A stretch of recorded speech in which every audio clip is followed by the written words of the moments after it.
Some superhero games get way less hype than they deserve, and a few surprised me hard. I'm Alice, and I tested a ton of these to build this ranking. No fluff, just real picks. Let's dive straight into the list and see who made the cut. Game number 1 on this list is Marvel's Spider-Man 2, and honestly, it earns the top spot without much argument. Swinging between Peter and Miles feels smoother than ever. The city breathes with life, and boss fights hit like real blockbuster moments. If you're enjoying the ranking so far, go ahead and smash that like button, hit subscribe, and drop a comment telling me your favorite superhero game. It genuinely helps the channel grow. Back to the game, the symbiote arc alone justifies the hype, and the way both heroes handle differently keeps combat fresh instead of repetitive. My honest take, this might be the best superhero game ever made. Number 2 takes us back to where it started, Marvel's Spider-Man Remastered. This one still holds up incredibly well, with tight combat, satisfying traversal, and a story that balances Peter's personal life with real stakes as a hero. The remaster sharpens visuals without losing what made the original special. I still think the Aunt May scenes hit harder than most cutscenes in gaming. If you're chasing the full experience, this is the perfect starting point before jumping into the sequel. Third on the list is Marvel's Spider-Man Miles Morales, a shorter adventure that somehow feels more personal than the full games around it. Miles gets his own identity here, bioelectric powers, a tighter story, and a Harlem setting packed with detail. It's not padded out, it respects your time while still delivering big moments. My opinion, this is the most emotionally grounded entry in the whole series. Snow-covered rooftops make every swing feel a little different from the usual sunny city backdrop. Fourth up is Batman Arkham Knight, the game that finally lets you drive the Batmobile through Gotham properly. Combat feels weighty, gadgets open up creative options, and the Scarecrow sections mess with your head in genuinely unsettling ways. Some fans still argue the tank sections overstay their welcome, and honestly, I get that complaint. Still, as a closing chapter to Rocksteady's trilogy, it delivers spectacle few games match. Gotham has never looked so alive, rain-soaked streets and neon signs everywhere you look. Fifth on the ranking, Batman Arkham City opens the world up in a way Asylum never could.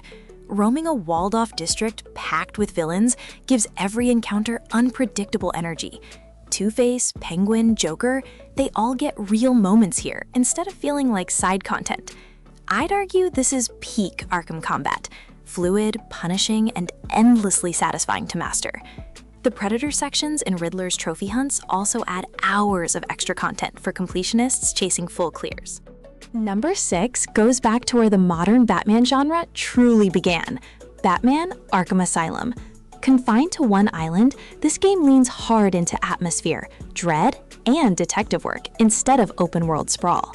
Scarecrow's hallucination sequences still feel genuinely disturbing years later. It proved superhero games could be tense and cinematic rather than just button mashers.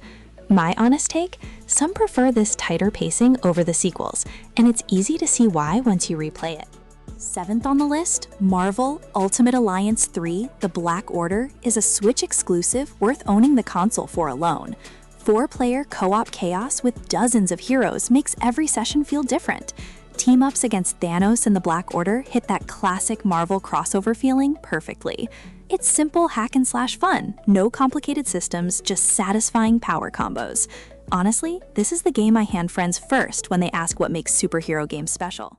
Number 8, Marvel Ultimate Alliance Cosmic Invasion brings a fresh side-scrolling brawler style to the franchise. Trading the top-down view for tighter combo-based fighting gives it a totally different feel from its predecessor. The roster leans cosmic. Think Guardians-era characters mixed with classic Avengers. I like how approachable it is for newer players, while still rewarding combo experimentation for veterans. Local co-op makes it another great pick for couch gaming nights with friends. 9th up, Injustice 2 takes the DC roster into serious fighting game territory. Gear systems let you customize heroes and villains with real stat impact, which adds surprising depth for a story mode-focused game. The campaign itself swings between genuinely dramatic and delightfully over the top. Watching Superman and Batman clash with real consequences hits different than typical crossover fluff. My take? This might be the most polished superhero fighter on the market right now. 10th on the ranking, Injustice: Gods Among Us Ultimate Edition set the template the sequel later perfected. The alternate universe premise, where Superman turns authoritarian after tragedy, still feels bold for a superhero story. Fighting mechanics hold up, thanks to environmental interactions and cinematic super moves. It's aged well compared to a lot of fighters from the same era. If you enjoy dark, morally messy hero stories, this one scratches that itch better than most. 11th, LEGO Marvel Superheroes 2 doubles down on humor while packing in an absurd number of playable characters. The time-traveling story lets classic and cosmic Marvel eras collide in genuinely funny ways. Puzzle solving stays light enough for younger players, but the sheer character roster keeps veterans hunting for unlocks. I still laugh at some of the one-liners years later. It's a great pick-up-and-play option for family game nights on Switch. 12th on the list, the original LEGO Marvel Superheroes still holds a special charm nearly a decade later. Manhattan turned into an open hub world packed with secrets gives it surprising replay value. Combat is simple, puzzles are forgiving, and the tone stays light throughout. My honest opinion, the character customization options add way more fun than they needed to. It's a comfort game at this point, easy to pick up whenever you want something breezy. 13th, LEGO Marvel's Avengers pulls story beats straight from the movies while adding its own comedic spin throughout. Covering multiple Avengers films in one package gives it a surprisingly large scope for a LEGO title. Boss fights against Ultron and Loki carry real spectacle despite the blocky visuals. I think the open hub exploration between missions is underrated here. If you grew up on the MCU films, this one hits a nostalgic sweet spot pretty consistently. 14th on the ranking, LEGO Batman 3 Beyond Gotham takes the Caped Crusader into outer space, which honestly sounds ridiculous, but works surprisingly well. The roster expands into Green Lantern Corps territory, giving fans a taste of wider DC cosmic lore. Humor stays sharp, puzzles stay accessible, and the scale keeps escalating chapter after chapter. My take? This might be the most ambitious LEGO superhero entry in terms of setting and scope alone. 15th, LEGO Batman 2 DC Superheroes finally lets characters talk, which changes the comedic tone completely from earlier entries. Open-world Gotham exploration mixed with a growing DC roster gives it lasting appeal. Lex Luthor teaming with Joker sets up a fun, over-the-top plot. I appreciate how this one balances puzzle solving with actual narrative stakes better than most LEGO games manage.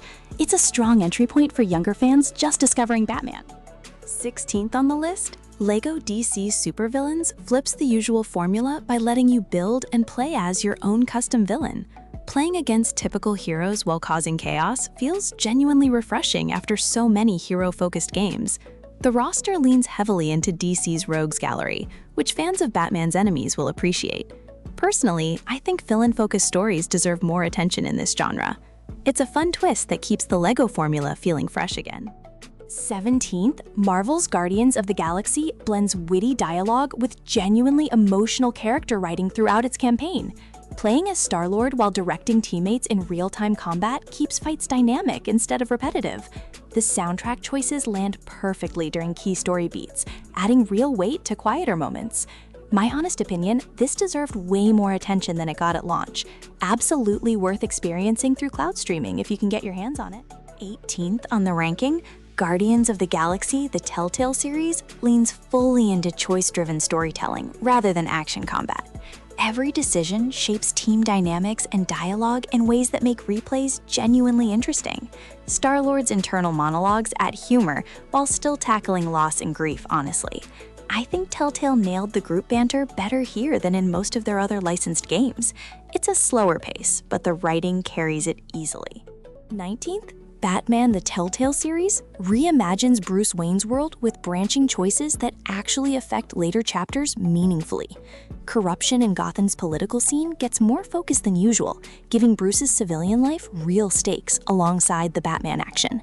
Choices about mercy, trust, and identity hit harder than expected for a narrative adventure game. My take? This is one of the more thoughtful takes on the character in recent gaming memory, worth playing slowly. 20th on the list, Batman: The Enemy Within continues the choice-driven format while deepening Bruce's relationship with a young, unpredictable Joker figure.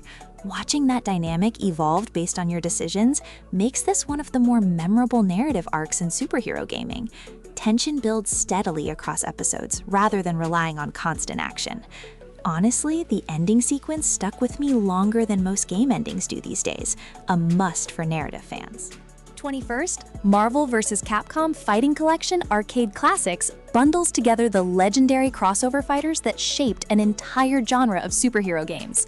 Having multiple classic entries in one package makes it an easy recommendation for fighting game fans and Marvel nostalgia seekers alike.